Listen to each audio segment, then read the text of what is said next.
Okay, so we're here outside where Adam has his outdoor cistern water system hooked up, and he's going to take us a little bit through the process right now. So basically, even on this cold wintry day, you can see our cistern tank is right here, which is where the water is collected. It's 5,000 liters, and it's collected by the rainwater that, of course, hits our house, goes on the roof, goes through our gutters, and comes down this downspout. And once it goes in a downspout, it gets filtered out, any leaves or debris and things like that, and then it pipes down into the actual cistern and collects. And then there's a pipe that pipes into the basement, which we'll look at later, and pumps that to the rest of the house, so our toilets as well as our irrigation system, which comes out here and feeds our greenhouse and our gardens. Okay, let's go check out the irrigation system on. So can you tell us a little bit about the garden?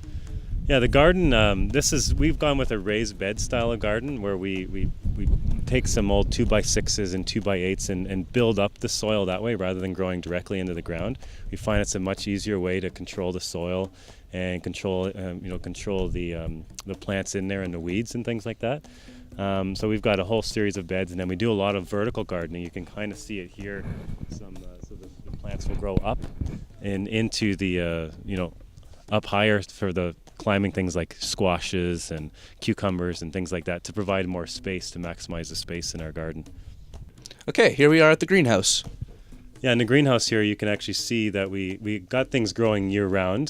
This time of year we've got just a few things left, some bok choy and some kale and things like that, but our irrigation system gets pumped into here to provide water, mainly in the summer months when it gets very hot in here. Throughout the summer we'll grow we'll start seedlings in here on the trays, and then we'll grow directly into the ground. So it's the plants need the water from the irrigation system to survive the heat in here. Okay, let's go check out the inside then. Okay, here we are in the basement. Adam, can you show us a little bit about what's going on down here with the cistern tank? Sure. So as I showed outside, the water collects and then it comes in and piped into the house. So it comes in right here, and then it comes to this pump, which will pump it to anywhere we need it. So we basically have 3 spots. It goes to our toilets in the basement and on the main floor, and then pumps back out into our irrigation system, providing rainwater for those 3 things. It's an excellent pump that fills all our needs.